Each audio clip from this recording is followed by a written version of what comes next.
Tidak ada harta yang pernah memberiku manfaat sebagaimana manfaat harta Abu Bakar.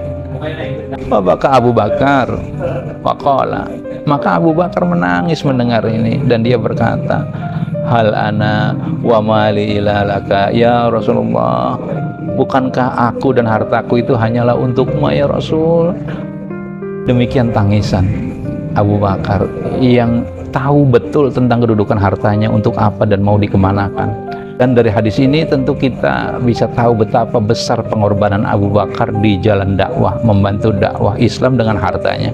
Lalu Abu Bakar selalu menempatkan Rasulullah sebagai prioritas utama dalam kehidupannya, ilmu sebagai prioritas, baik dengan dirinya maupun dengan hartanya.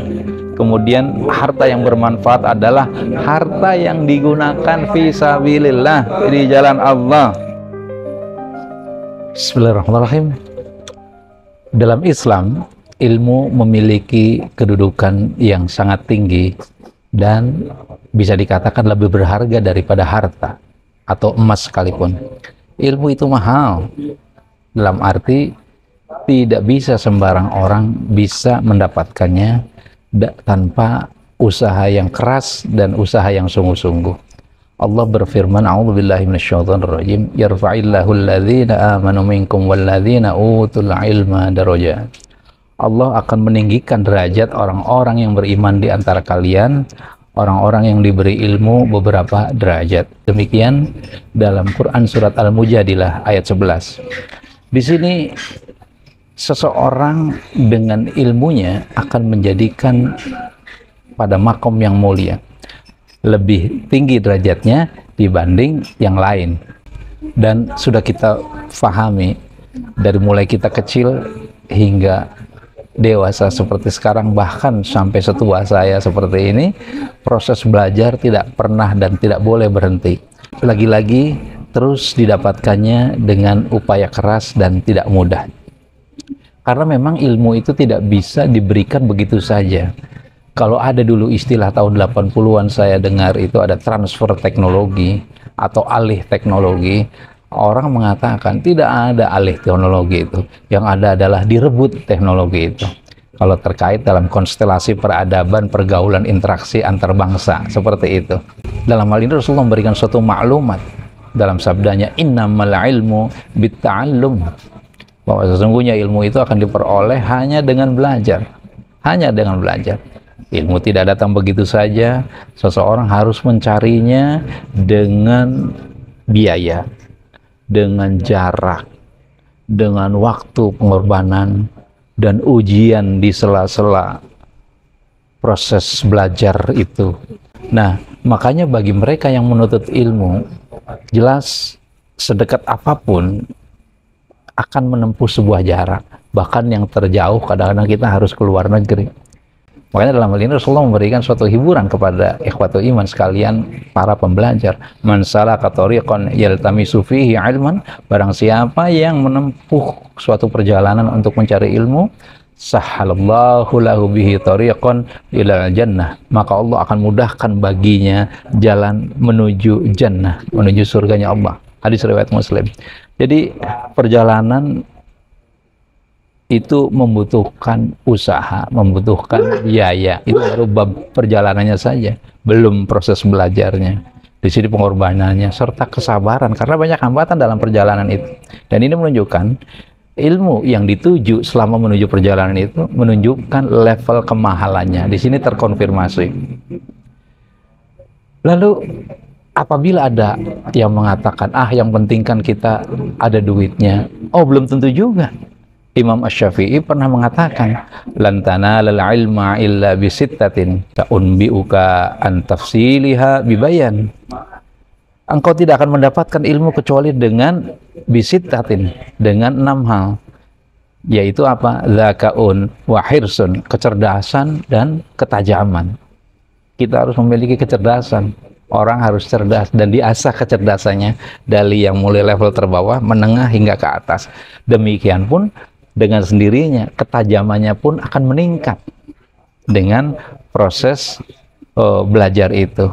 Dia harus berusaha untuk menajamkan diri, mengasah sebagaimana mata pisau. Semakin sering diasah, maka semakin tajam dia. Semakin jarang dipakai, semakin tumpul dia. Wa ijtihadun wa bulghatun, yaitu kesungguhan dan al-bulghah, kefasihan. Dia harus sungguh-sungguh ijtihad, mencari, mengurai, masuk dalam liku-likunya ilmu itu, lalu setelah itu disampaikannya dengan fasih, dengan sharih, dengan fasih, jelas, tidak ambigu, karena dia memang jelas mengerti, berkat kecerdasannya, berkat ketajamannya, dan berkat kesungguhannya. Ada ijtihad di situ, tentu akan menghasilkan kefasihan dalam menyampaikan, karena dia mengerti. Kemudian wasuhbah, yaitu dia butuh suhbat, dia butuh suhbat, yaitu bekal harta untuk perjalanannya. Imam Syafi'i mengatakan begitu. Lalu apalagi yang dibutuhkan? Yang kelima adalah dia butuh ustadz, ya, butuh ustadz. Dia butuh mentor, guru yang otoritatif, guru yang dikenal keilmuannya, yang diyakini kemumpuniannya, lalu keluasan daripada cakrawala ilmunya. Lalu apalagi? Maka ada watul zaman, yaitu waktu yang lama. Di situ jelas informasinya, suhbah atau bekal atau harta itu hanya bagian, the part of aja, bagian dari modal proses panjang menuju proses pembelajaran. Makanya bisa disimpulkan, ilmu itu harus dicari dengan usaha dan pengorbanan, sebagaimana tadi dalam surat Al-Mujadilah dan juga disampaikan dalam hadis riwayat Muslim. Lalu ilmu juga tidak datang begitu saja, dia harus diupayakan, harus menempuh perjalanan dan perjuangan, sebagaimana tadi disampaikan dalam hadis riwayat Bukhari juga riwayat Muslim.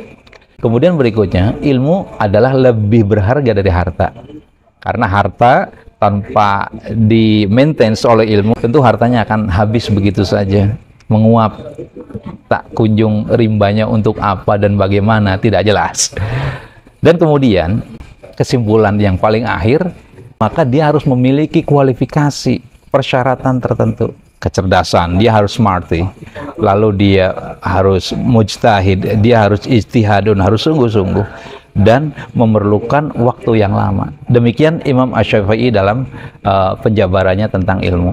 Oleh karenanya jelas ilmu itu tidak bisa diperoleh dengan instan dan simsalabim.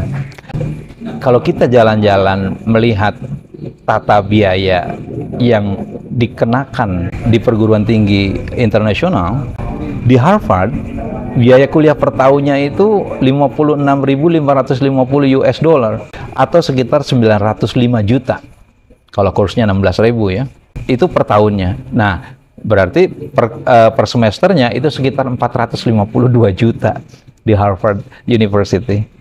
Kemudian kalau kita ke Oxford di Inggris ya, itu per tahunnya 1,1 miliar bos, ya, hingga 1,6, ada yang sampai 1,6, itu ancer-ancernya. Jadi kira-kira per semesternya adalah sekitar 550 juta rupiah atau hingga 800 juta. Biaya kuliah per tahunnya untuk di Melbourne Uni itu 56.480 Australian dollar. Aussie ya, dolar Aussie, sekitar 564 juta ya, 564,8 juta itu. Nah, kalau kedokteran di kedokteran klinis di Universitas Melbourne itu 112.832 Australian dollar atau sekitar 1,128 miliar. Betapa mahalnya untuk biaya kuliah kedokteran di Melbourne Uni. Kita lihat di UI, di Universitas Indonesia, biaya kuliah per semester UKT-nya itu untuk golongan 1 itu hingga 500.000 per semester. Untuk program sains dan teknologi kesehatan itu 20 juta per semester. Itu per semester, per 6 bulan. UGM itu UKT tertingginya mencapai 12,5 juta per semester. Ikhwatu iman yang berbahagia, orang itu kadarnya macam-macam yang terkait dengan masalah keilmuan. Ada yang dimudahkan bersedekah, namun dia tidak pandai untuk atau tidak kuat lama-lama untuk mengkaji, menganalisis, belajar atau ta'allum dalam waktu lama. Apalagi untuk berceramah dia tidak bisa. Kalau orang yang diberikan seperti itu, berarti itu informasinya bahwa dia lahan jihadnya adalah dengan hartanya untuk memakmurkan majelis ilmu. Rasulullah dalam sabdanya mengatakan, innamad dunya li'arba'ati nafarin. Sesungguhnya dunia itu untuk 4 golongan manusia. Kata Rasulullah begitu. Pertama, abdin razaqallahu malan wa ilman. Seorang hamba yang diberi oleh Allah harta dan ilmu sekaligus. Harta dia punya, diberi kemudahan, ilmu juga dia pandai. Wa huwa yattaqi fihi rabbah. Maka ia bertakwa dalam hartanya itu. Wa yasilu fihi rahimah. Dan dia itu menyambung silaturahmi dengan hartanya itu, juga dengan ilmunya. Wa ya'lamu lillahi fihi haqqan, dan mengetahui hak Allah dalam hartanya. Wa hadza bi afdhalil manazil, maka ini adalah kedudukan yang paling utama, yaitu abdin razaqahullahu malan wa ilman. Dia punya harta, dia punya ilmu. Nah, kemudian yang kedua kata Rasulullah, wa abdin razaqahullahu ilman wa lam yarzuqhu malan. Seseorang hamba yang diberi ilmu tapi tidak diberi harta. Tidak diberi harta. Ini banyak nih. Banyak termasuk saya. Bahwa shadiqun niyah. Namun dia berniat dengan tulus. Yaqul, lalu dia berkata, lau anna li malan la amiltu bi amali fulanin. Dia berkata, seandainya aku memiliki harta, aku akan berbuat seperti orang yang pertama tadi, bersedekah. Fahuwa biniyatihi fa'ajruhuma sawa, maka ia mendapatkan pahala yang sama. Nah, kemudian Rasulullah memberikan informasi tentang kelompok yang ketiga, wa 'abdin razaqahullahu ma'alan wa lam yarzuqhu ilman. Seseorang hamba yang diberi harta tapi tidak dikasih ilmu, harta doang. Bagaimana keadaan orang yang seperti itu? Kata Rasulullah, yahbitu fi malihi bi ghairi ilmin. Lalu dia akan menghamburkan hartanya tanpa ilmu. La yattaqi fihi rabbah, dia tidak bertakwa kepada Rabbnya, orang yang seperti ini. Wala yasilu fihi rahimah, dia tidak menyambung silaturahmi dengan hartanya itu. Wala ya'lamu lillahi fihi haqqan, dan tidak mengetahui hak Allah dalam hartanya, padahal dalam harta yang dimiliki oleh seseorang itu ada hak Allah yang banyak sekali. Fahadha bi ahbatil manazil, maka kata Rasulullah, fahadha bi ahbatil manazil, maka ini adalah kedudukan yang paling buruk. Nah, kemudian Rasulullah lebih lanjut memberikan informasinya, wa 'abdin lam yarzuqhullahu malan wa lam ilman. Seorang hamba yang tidak diberi harta juga tidak diberi ilmu. Fa huwa yaqul, tapi dia berkata, lau anna li malan la amiltu fihi bi amali fulanin. Seandainya aku memiliki harta, aku akan berbuat seperti orang yang ketiga. Maksudnya yang menghambur-hamburkan itu, aku akan foya-foya, maksudnya seperti itu. Fahuwa biniyatihi fawizruhu masawa, maka ia mendapatkan dosa yang sama seperti orang yang ketiga tadi. Orang yang ketiga tadi berdosa, ini padahal belum punya harta tapi udah kebagian dosa karena sudah menyimpan niat seperti itu. Hadis sahih riwayat Bukhari dan Muslim. Ini artinya orang yang diberi kelebihan di satu sisi tapi tidak diberikan kelebihan di sisi lain, itu semuanya atas ketetapan dan kehendak Allah. Ada yang bisa bersedekah tapi tidak pandai berdakwah, dan ada yang pintar berdakwah tapi tidak memiliki harta untuk disedekahkan. Nah, tentu bagi orang yang berharta, sadarlah bahwa sedekah adalah merupakan suatu keharusan yang merupakan amanah dari Allah untuk membelanjakan hartanya, khususnya kepada mereka para penuntut ilmu. Kita lihat Abu Bakar radhiyallahu anhu sebagai orang yang sangat dekat dengan Rasulullah SAW. Ada hadis yang disampaikan di sini diriwayatkan oleh Abu Hurairah. An Abi Hurairah qala Rasulullah, dari Abi Hurairah radhiyallahu anhu, Rasulullah Shallallahu Alaihi Wasallam bersabda, manafa'ani malun qattu manafa'ani malu Abi Bakar. Tidak ada harta yang pernah memberiku manfaat sebagaimana manfaat harta Abu Bakar. Maka Abu Bakar waqala, maka Abu Bakar menangis mendengar ini, dan dia berkata, hal ana wa mali ilalaka ya Rasulullah, bukankah aku dan hartaku itu hanyalah untukmu ya Rasul? Demikian tangisan Abu Bakar yang tahu betul tentang kedudukan hartanya, untuk apa dan mau dikemanakan. Dan dari hadis ini tentu kita bisa tahu betapa besar pengorbanan Abu Bakar di jalan dakwah, membantu dakwah Islam dengan hartanya. Lalu Abu Bakar selalu menempatkan Rasulullah sebagai prioritas utama dalam kehidupannya, ilmu sebagai prioritas, baik dengan dirinya maupun dengan hartanya. Kemudian harta yang bermanfaat adalah harta yang digunakan fisabilillah, di jalan Allah.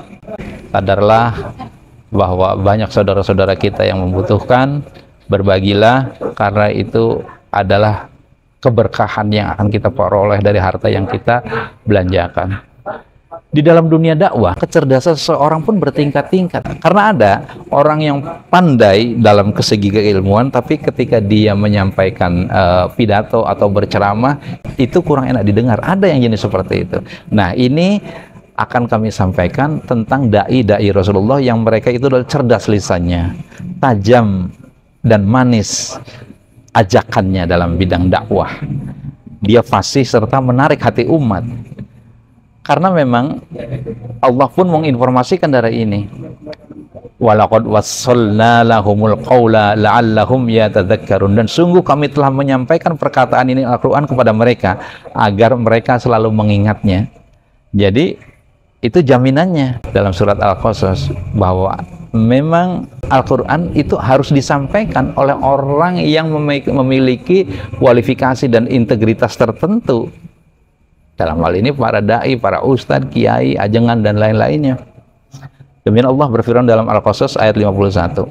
Kemudian di ayat lain, dari ayat 52, alladzina atainahumul kitab min qablihi hum bihi yu'minun. Orang-orang yang telah kami berikan kepada mereka Alkitab sebelum Al-Quran, mereka beriman kepadanya, kepada Al-Quran.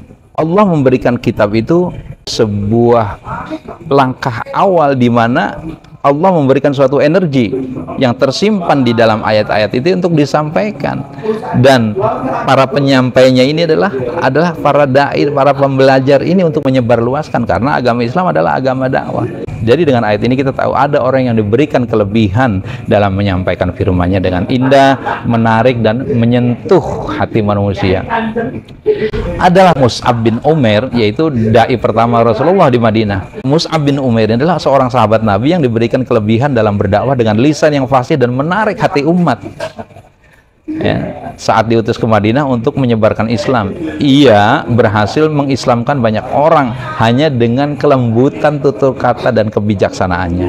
Jadi ketika Mus'ab berdakwah di hadapan pemimpin suku Auf, yaitu Sa'ad bin Mu'adz, itu awalnya ditentang.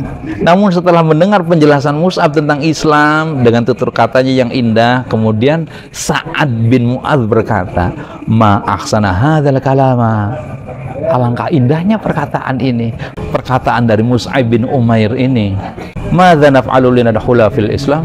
Apa yang harus kami lakukan untuk masuk Islam? Tuh, langsung begitu saja dia. Itu karena keindahan dan kefasihan dari dakwah yang disampaikan oleh Mus'ab bin Umair. Ini salah satu contoh. Kemudian ada sahabat Rasulullah yang sudah kita kenal, yaitu Ibnu Mas'ud, Abdullah bin Mas'ud radhiyallahu anhu. Rasulullah pernah bersabda, menceritakan tentang Abdullah ini, man ahabba an yaqra'al qur'ana ghaddan kama unzila. Barang siapa yang ingin membaca Al-Quran sebagaimana diturunkannya, persis sebagaimana itu, falyaqrahu ala qiraati ibnu ummi Abdullah. Maka bacalah Al-Quran sebagaimana bacaan Ummi Abd atau Ummi Abdullah atau Abdullah bin Mas'ud ini.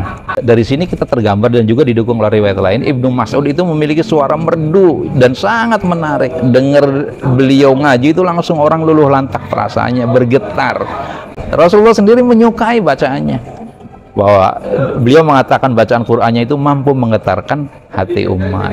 Nah, mari kita lihat kisah tabi'in yang beliau memiliki kefasihan dalam berdakwah, yaitu Hasan al-Basri. Beliau dengan lisan yang fasih itu sangat berpengaruh dengan kemampuannya itu. Beliau adalah seorang tabi'in yang kata-katanya begitu kuat, hingga begitu banyak orang-orang yang bertaubat. Suatu ketika ada seorang pemuda yang bertanya kepada beliau, Nah, kemudian Hasan Al-Basri berkata, qala Hasan Al-Basri, inna dunya dhillun zail. Dunia itu bayangan yang akan sirna, Dek. Kira-kira begitu. Wal hayatul haqiqiyatu fil akhirah. Dan kehidupan sejati itu sesungguhnya di akhirat. Itu ucapan yang penuh hikmah, yang membangun sebuah kesadaran tentang betapa kemilaunya dunia itu sebetulnya nggak ada apa-apanya. Karena yang hakiki adalah di akhirat nanti. Nah, ini banyak orang yang tergugah oleh ucapan beliau ini dengan ungkapan-ungkapan seperti itu. Makanya bisa kita simpulkan tentang sahabat Mus'ab bin Umair, dai yang pertama di Madinah, itu adalah orang yang sangat membantu dakwah Rasulullah pertama kali di Madinah. Kemudian Abdullah bin Mas'ud itu memiliki suara yang indah, yang merdu, dengan makhraj dan tata bahasa, gaya membawakannya persis seperti yang Allah mau. Dan itu dijamin oleh Rasulullah sebagaimana ungkapan Rasulullah tadi. Dan kemudian tadi Hasan Al-Basri adalah tabi'in yang tutur katanya fasih, penuh hikmah.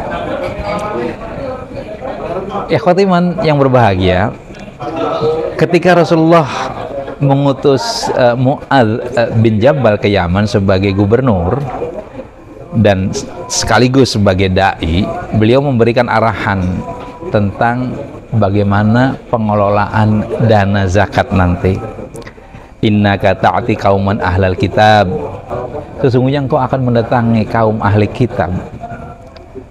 Fad'uhum ila syahadati an la ilaha illallah wa anni rasulullah, maka ajaklah mereka untuk bersyahadat bahwa tidak ada ilah selain Allah, dan katakan bahwa aku ini adalah utusan Rasulullah, maksudnya aku Rasulullah Muhammad SAW. Fa inhum ata'u lidzalik, jika mereka menaati hal itu, wa akhbirhum annallaha qad farada alaihim khamsa shalawatin fi kulli yaumin wa lailah, maka beritahukanlah kepada mereka bahwa Allah telah mewajibkan sholat 5 waktu dalam sehari semalam. Jadi setelah syahadat, mereka mau dengan syahadatnya, maka kasih tahu tentang kewajiban sholat. Itu hal yang pertama. Berikutnya, fa inhum ata'u lidzalik, jika mereka telah menaati itu, fa akhbirhum annallaha iftaradha alaihim shadaqatan, maka beritahukanlah kepada mereka bahwa Allah telah mewajibkan sedekah, telah mewajibkan zakat yang nanti akan dikelola oleh dia sendiri. Tu'khudhu min aghniyaihim faturaddu fi fuqaraihim, yaitu zakat itu diambil dari orang-orang kaya di antara mereka untuk diberikan kepada orang-orang miskin di sekitar mereka juga. Maka dari hadis ini kita dapati kesimpulan, Mu'adz bin Jabal ini dipercaya oleh Rasulullah sebagai pejabat definitif pengelola dana zakat karena beliau gubernur untuk mendukung dakwah di Yaman, termasuk membantu orang miskin agar mereka menerima Islam dengan baik. Salah satu 8 asnaf dari orang yang berhak untuk mendapatkan zakat adalah orang yang baru ditaklukkan hatinya ke Islam. Dan pengelolaan zakat ini juga termasuk digunakan untuk dakwah, untuk kebutuhan dai dan para pengajar agama. Seperti itu. Kita lihat tentang bagaimana kiprah Abdullah bin Mas'ud di Kufah, di Irak. Ketika Abdullah bin Mas'ud diutus sebagai pengajar dan hakim di Kufah, ya, beliau diberikan jatah dari Baitul Mal, diberikan jatah dari Baitul Mal untuk menunjang dakwahnya. Ma akhadtu min baitil mali fahuwa li rizqi, apa yang aku ambil dari Baitul Mal adalah untuk rizkiku. Wa makana wara'a dzalika fahuwa lil muslimin, dan selebihnya adalah hak muslimin. Jadi beliau ambil dulu sekeperluan untuk kehidupan beliau di Kufah, lalu selebihnya adalah dibagikan, didistribusikan kepada kaum muslimin yang lain. Ikhwati iman, dikisahkan di sini betapa Mus'ab bin Umair ini ketika dari orang kaya masuk dalam kategori orang kaya di Mekah, beliau meninggalkan Madinah dalam keadaan miskin menuju dakwah Rasulullah. Dan ketika miskinnya beliau dilukiskan tentang betapa miskinnya Mus'ab itu kemudian, tapi beliau sabar dalam menjalaninya. Dalam sebuah hadis yang disampaikan dari Sa'ad bin Abi Waqqas, beliau berkata, "Ra'aitu Mus'ab bin Umair qutila yauma Uhud." Aku melihat Mus'ab bin Umair terbunuh pada perang Uhud. Walam yakun lahu ila namirah, dan ia tidak memiliki apa-apa kecuali selembar kain burdah. In ghutiya bihi ra'suhu badat rijlah. Jika kain itu digunakan untuk menutupi kepalanya, kakinya kelihatan. Wa in ghutiyat rijlahu ba'da ra'suh, dan jika digunakan untuk menutupi kakinya, kepalanya yang kelihatan karena kainnya pendek. Begitu sederhananya kehidupan para sahabat Rasul dalam dunia dakwah. Ini menunjukkan betapa tidak mudahnya orang yang menempuh dalam dunia dakwah ini. Lihat bagaimana sejarah mencatat Abu Bakar As-Siddiq menafkahkan seluruh hartanya untuk dakwah Islam, untuk perjuangan Islam. Dalam sebuah hadis riwayat Ahmad dikatakan Rasulullah bersabda, "Manafa'ani malun qattu manafa'ani malu Abu Bakar." Ini pernyataan Rasulullah, tidak ada harta yang pernah memberiku manfaat sebagaimana manfaatnya harta Abu Bakar. Ini pernyataan Rasulullah, luar biasa. Kemudian Umar bin Khattab menyumbangkan separuh hartanya untuk perjuangan Islam, separuh hartanya. Dalam hadis riwayat Abu Daud disampaikan di sini, an Umar ibnul Khattab qala, dari Umar bin Khattab ia berkata, amarona Rasulullah sallallahu alaihi wasallam yauman an natasaddaq. Suatu hari Rasulullah memerintahkan kami untuk sedekah. Fawafaqu dzalika malan indi faqultu. Saat itu aku memiliki harta, maka aku berkata dalam hati, kata Umar, al yauma asbiqu Abu Bakar. Hari ini aku akan mengalahkan Abu Bakar. Ya iya. Kenapa begitu? Karena dia memberikan hartanya yang besar. In sabaqtuhu yauman, jika aku bisa mengalahkannya dalam suatu kesempatan. Al yauma asbiqu Abu Bakar, hari ini aku akan mengalahkan Abu Bakar. In sabaqtuhu yauman, jika aku bisa mengalahkannya dalam suatu kesempatan. Faji'tu bin nisfi mali, lalu aku datang membawa separuh hartaku. Separuh hartanya dari Umar diberikan dalam perjuangan dakwah. Faqala Rasulullah kemudian bertanya kepadaku, ma abqaita li ahlika, wahai Umar, apa yang kamu sisakan untuk keluargamu? Qultu, aku menjawab, kata Umar, mithlahu, sejumlah yang sama, ada setengahnya lagi. Wajah Abu Bakar bikulli ma indah, kemudian datanglah Abu Bakar membawa seluruh hartanya. Faqala Rasulullah, kemudian Rasulullah bertanya kepada Abu Bakar, ma abqaita li ahlik, apa yang kamu sisakan untuk keluargamu, wahai Abu Bakar? Qala, Abu Bakar menjawab, abqaitu lahumullah wa rasulah, aku sisakan untuk mereka itu Allah dan Rasulnya. Jadi keluarganya cuma disisain Allah dengan Rasulnya saja, yaitu keimanan dan ketakwaan. Luar biasa. Qultu, maka Umar menjawab, la usabiquka ila sa'in abada, aku tidak akan bisa mengalahkanmu wahai Abu Bakar dalam segala apapun, abada, selamanya. Ini luar biasa perjuangan para sahabat untuk mendermakan hartanya di jalan dakwah ini. Kita lihat yang mengagumkan dan sampai sekarang tersimpan kisahnya, masih berjalan keadaannya, yaitu tentang sedekahnya Utsman bin Affan radhiyallahu anhu. Beliau membeli sumur raumah untuk kaum muslimin. Pembelian sumur raumah oleh Utsman bin Affan itu adalah salah satu peristiwa yang menunjukkan betapa kedermawanan dari Utsman bin Affan ini terhadap kaum muslimin, walaupun harus menghadapi Yahudi di situ sebagai pemilik dari sumur raumah itu. Pada suatu saat Rasulullah pernah berkata, menyampaikan kepada sahabat-sahabatnya, man yashtari bi'al raumah fi yaj'aluha lil muslimin, barang siapa yang membeli sumur raumah lalu menjadikannya untuk kepentingan muslim, falahul jannah, maka baginya adalah surga.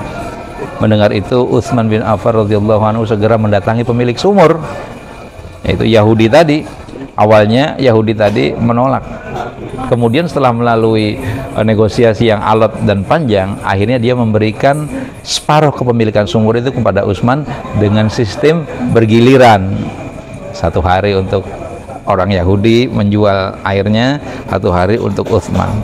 Melihat ini, Utsman tentu miris karena banyak kaum muslimin yang membutuhkan air tapi harus membeli dengan harga yang kurang terjangkau, yang tidak terjangkau. Makanya Utsman dengan keadaan bahwa dia bergiliran memiliki otoritas untuk menjual airnya, maka dia berpikir untuk menggratiskan air kepada kaum muslimin. Jadi pas giliran harinya Utsman, maka airnya digratiskan. Akibatnya apa? Orang semua mengambil sebanyak-banyaknya air pas giliran Utsman memiliki giliran. Yang berakibat itu ketika pada harinya orang Yahudi, si pemilik rumah yang sebelumnya, yang pertama, jelas tidak laku, tidak ada kaum muslimin yang mengambil darinya. Melihat keadaannya merugi, ya tentu Yahudi kan jago menghitung, lalu ia menjual seluruh kepemilikannya kepada Utsman, dan setelah itu Utsman mewakafkan sumur itu untuk kaum muslimin hingga sekarang. Khotiman yang berbahagia, jadi lagi-lagi kita bisa menyimpulkan bahwa dana dakwah pada zaman Nabi itu bersumber dari zakat, dari baitul mal, dari umat, dan infak pribadi para sahabat. Jadi para sahabat seperti Mu'adz bin Jabal, Abdullah bin Mas'ud, Mus'ab bin Umair itu menerima bantuan atau gaji di dalam mendukung aktivitas dakwah mereka. Dari kisah tadi dijelaskan bahwa Abu Bakar, kemudian Umar dan Utsman memberikan kepada umat tentang sedekahnya tadi. Aku qouli hadza wa astaghfirullah li wa lakum. Assalamualaikum warahmatullahi wabarakatuh.